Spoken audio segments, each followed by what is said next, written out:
Good evening, everybody. Costa Mesa, and welcome to the Costa Mesa Pettis Perspective. It's been a minute. I hope everybody had a great holiday, great New Year, all that fun stuff. I've been a little media dark lately. I haven't certainly been on social media, so it's good to be back.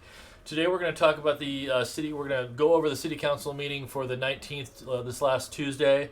It was two and a half hours-ish, so pretty short in the compared to most other council meetings, which is surprisingly short because of all the time we've had off. I think there was a study session in between there too, which we're not going to touch on. So the normal folks were there. We had Jeff Harlan, Harper, Arliss Reynolds, Andrea Marr, Manny Chavez, Gameros, number 6, and Foley makes 7. So we had a full house. They had call to order, normal stuff, national anthem.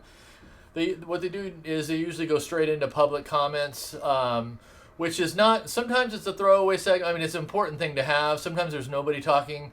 But every time, in the last 3 council meetings, there is Mr. Chan. I don't know if it's Chan or Chang, but he's actually, it's a serious subject, but this guy spends a lot of time on calling council meetings. I'm sure he's attended them before I came in the picture. This is related to the Smart and Final issue that still is not resolved. I think that's a serious matter. I'm not making light of the need for Smart and Final to get their act together and get within noise code, and they continue to get complaints. So there's not enough being done on that end from council and enforcement, but the Chan part's pretty funny.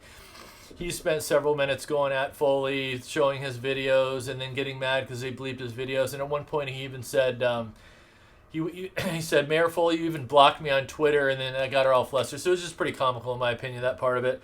But they have not, despite their best efforts, been able to get Smart and Final to reduce the noise in the back there. So that was that.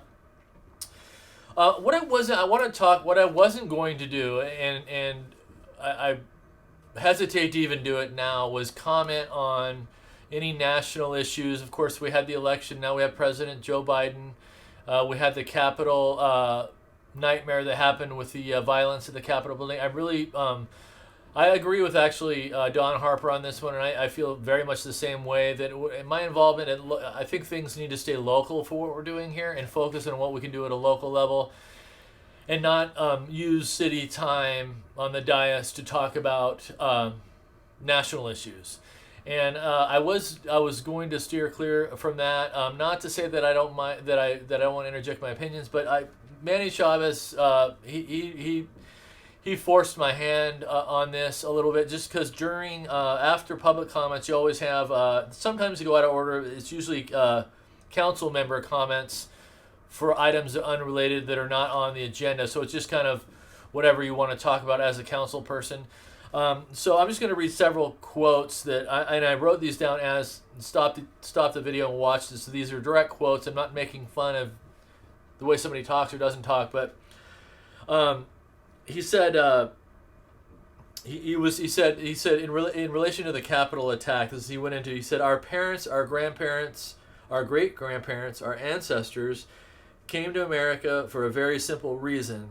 They wanted to have a safe place to live and a place with rules, right? And then he said, another quote was, the thing that makes our country beautiful is that we are a country of laws and a country of orders. Then he referenced right after that, leading up to the inauguration, there's been this rise in white nationalism. And I get where he's going with that, but listen, I mean, Joe Biden is our president now, and I respect the office. I think it's bigger than any one man. And we can get into the ins and outs and the yeses and the nos and the maybes of what happened leading up to the election. The fact of the matter is he's our president, and so I'm going to respect that. And he's our commander-in-chief.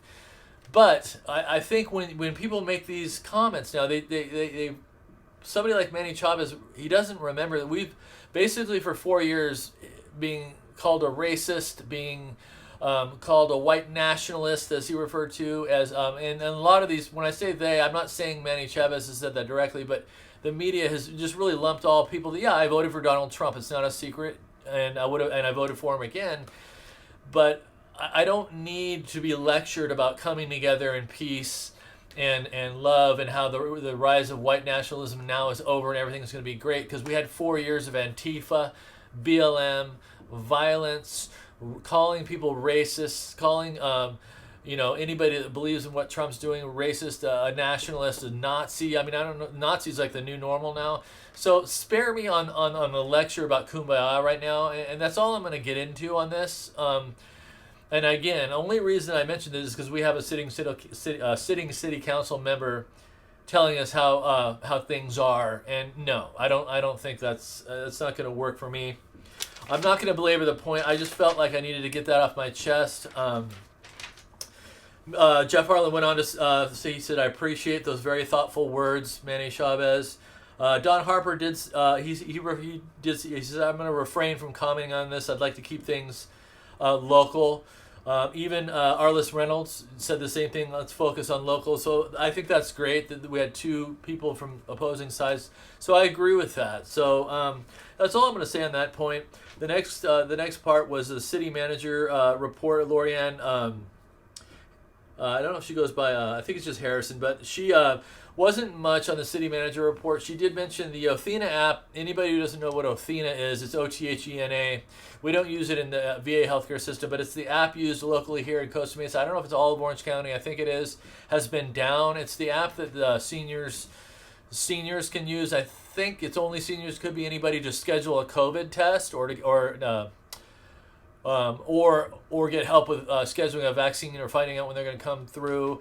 That has been down and had problems, so they're working on a bug fix for whatever it's worth for folks that were using the Athena app. They are aware that it's a problem, and they're fixing it. And there is they wanted everybody to remember this walk-up testing at the senior center. I got to be honest, I don't even know exactly where the senior center is, but there's the fairgrounds. Obviously, if you want to get tested, there's also the walk-up testing at the senior center. I think it's important to mention that because these meetings are long and some of these details get lost in there. On COVID, again, I'm not going to belabor the point too much. All I can tell you is that we've now at the VA, we vaccinated between the frontline employees and the veterans. We're at I think today it was 5,000-ish vaccines, which includes first dose, and then they're starting to do second doses now. I'll be getting the second dose on the 29th. I've got the first dose a couple of weeks ago. I personally had zero. I had a sore arm. I had zero side effects. I didn't have any of the achy joints. I can tell you that most people in the healthcare group had very mild to no side effects. There were some people that typically have side effects anyway that had them. I'm starting to get reports on the second round too. There was some. The reason I'm reporting this is that I want the rumor mill to be in check. I'm giving you a pretty big sampling of a pretty big healthcare system that. The people that are getting the second round, I'm not hearing any major side effects either. So from what I can tell, from what I'm seeing, a sample size of 5,000-ish people, it's a pretty darn safe thing to do. So I encourage people to go get vaccinated. I respect your decision if you don't want to, but it goes a long way toward getting this thing over with. So I know we're all looking forward to that. The city attorney report was next. It's Kimberly Barlow, who's our city attorney. This is going to be the second or third meeting in a row, which she definitely gets the Liberty Alert. I'm not going to hold this the whole time. I don't have a table here, so it's going to go on the elliptical next to me. But she gets the trophy for she loves to talk, and I know it's her job as the city attorney, but she is full tyranny when it comes to these business lockdowns. In the beginning, when she talked about them, it was kind of like, hey, they came down from Newsom. These are the orders. We're locked down. We're not. Just kind of do your best to follow. Then her rhetoric has gotten her reporting on this thing has gotten it's gotten worse and worse over time. So she really likes to talk about how code enforcement and PD and the PD are out there actively. They're going to start ramping up their efforts. And she was happy to talk about the PD filed charges against a flagrant violator. You know what? It's just. I'm not with it on the lockdowns. If you don't want to get COVID, you don't want to eat out, don't go do it. I respect that and I understand that fear. If you're older, don't want to be in COVID. But these business people, and I know a lot of them personally, are hurting and they need to earn a living. So I don't want to hear that anymore from her. That's just my opinion. I understand there's other opinions on it. COVID's a very serious thing. People are dying, but so is livelihoods to people. So The Liberty Alert goes to Kimberly Hall Barlow, City Attorney. All right. Moving on to count the next. It usually goes from City Manager, City Attorney to the consent calendar. All that means, when the consent calendar refers to, they're usually routine items that the council can vote on in one motion or agree on, or whatever they're talking about can be done all right there in one motion versus carried over to the next time. So what they were talking about here was they had temporarily the first lockdown orders, or the first round of COVID before the surge. They had, you know what, I didn't even know this. I think it's pretty cool, but they had, I think this part's good. They had taken away the fines for the street sweeping. I know it's $50 a hit, because a lot of people were staying home, couldn't park, whatever, a burden financially on people. So they had suspended that. And the motion was to extend the same reprieve, a reprieve from getting streets. It's really, they talked a lot about it. It really comes down to just street sweeping. That's what we're talking about. So from now until whenever the emergency orders are lifted, that will be suspended. The street sweeping tickets, and that was approved. The motion carried 7-0 on that one. Old business. The old business is now they're going. We're voting again, but this is something that carried over from last time to this time. They were changing the rules on how we get the appointment process for members of the Parks Arts and Community Services Commission. Basically, it's going to be by district and Planning Commission too. So I think they were just generally done, like the council used to be no districts. So now they're going to move Parks, Arts, and Planning to district level appointments. So, and that was carried 7-0 to make that change, and also which rolls into the new business appointments. Appointments were made. I learned something here that now the way they're going to do it is each council member gets to appoint the person for. We're going to use planning here because this is the important one. Gets to appoint a person to the planning commission in their district. So the open districts this round were it was 1, 2, and 6. I had run for 6, lost, but Jeff Harlan appointed. Well, let's go down the list here. So District 1, Don Harper, he nominated Jonathan Sitch, I think it's pronounced, for planning. Lee Gameros nominated, I'm going to massacre this, Kadarius Albert, I believe. And Jeff Harlan nominated Russell Toller, I believe it's pronounced. So all three of those were carried 7-0. So thank you, people that are going to take on the planning commission seats. I think it's cool that you're serving your city. And then Mayor Foley, get ready, appointed John Stevens. So I think it's great. You know what? I'm just kind of wondering, I didn't see my name. Actually, I don't think I applied for planning. I know I didn't.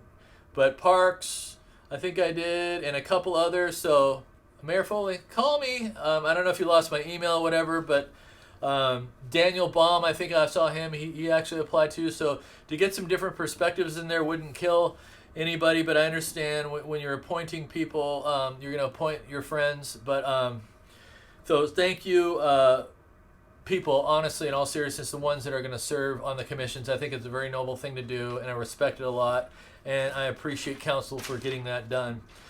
The next one I had a lot of hopes for. This is actually the last agenda item of any substance. I thought I was gearing up, like, oh cool, we get to hear the budget. They're going to break it down. We get to see the hits and misses for the fiscal year 2019-2020. And I had my notepad out. I was in my office, and it really turned out. They did do the report, but it's a very, very, very generalized overview of the 20. It's called the fiscal year 2019-2020 financial performance review. I'm like, cool, we get to. But it was very top line. Didn't include unfunded liability, which includes the pension debt and whatnot. There was no talk about that. So apparently that's a different. I understand it's a different category, but I know that the state of California are making us accountable at that level somehow. I don't want to go into the article that Morlock wrote. But this was not included in that. So basically what they're saying is, and I'm just, for the people that already understand budgets and get the city council stuff, just you can stop watching, but I'm just going to give some information to those. The budget stuff's not easy to understand. You have $142 million is what the general fund budget is, and there's another $32 million. Is the total of 175 is the budget for the city of Costa Mesa, and 142 of it is general fund, which how do we get that 142? In a nutshell, it's taxes. So the revenue comes to the coffers from the citizens of Costa Mesa. There's other revenue sources in the general fund, but the bulk of it, how we get it is taxes. Remember, the government doesn't produce anything. Government doesn't do anything. We get it through the taxing of the people. The other remaining one part of the budget is a debt. It's a debt services fund, special reserve fund, which is basically grants that they can come from the federal government, they can come from the county, they can come from the state, and otherwise known as a disaster fund. And there's some others, capital project fund, which is a long-term building thing. So these are different buckets. So totaling it all in, our budget's 172. So really what they said, basically all they said was, remember there was a lot of talk for a long time about the $30 million deficit coming. Well, that vanished, and they're saying it vanished, and I'm not, because they were audited by an outside company too, so this is legit from what the auditors saw. But I mean, it's basically what it comes down to is, hey, that vanished, and we saved $6 million we reduced the operating expenses for the various departments throughout the city. We saved $6 million that way, and so there was a total. So they're below budget. Actually, they're calling it a surplus. I don't have the. The departments reduced $6 million, which I don't even know where they got all that. I saw it at one point. The $24 million went away somewhere, and we were not talking about unfunded liability. So they lay a lot of this at the feet of COVID. So there's a lot of noise in there. And look, I'm not going to. Only thing I'm going to say about this is it was a report. I am looking forward to getting into the detail and kind of teasing out the minutia and seeing if I can report back at a later date what really happened. But when Mayor Foley credited, this is true too. At the end, she said, "I just think it's great that we're able to watch the bottom line, save money where we can save." And she also said, in terms of being proactive, she said she wanted to thank John Stevens for engaging the golfing community. Swear, it was like, he's a big golfer, I guess, which is cool because I golf too, but she's like, he got out there and he encouraged people to get golfing, and that brought in some money. She said, it was great. We got to partially or kind of sort of open South Coast Plaza. She said that was some revenue. And then she said outdoor dining. She cited that. She said when. She was careful to say when allowed, because just prior, not before, there was a lot of talk about how it's bad. So just kind of odd. But nutshell, that's it. And that's the gist of the meeting for Tuesday the 19th of January. And I am going to continue to do these until I'm elected in 2024, or unless I do something else for the city before then. Be kind to yourself. Be good to each other. Together we can get it done. Goodbye for now.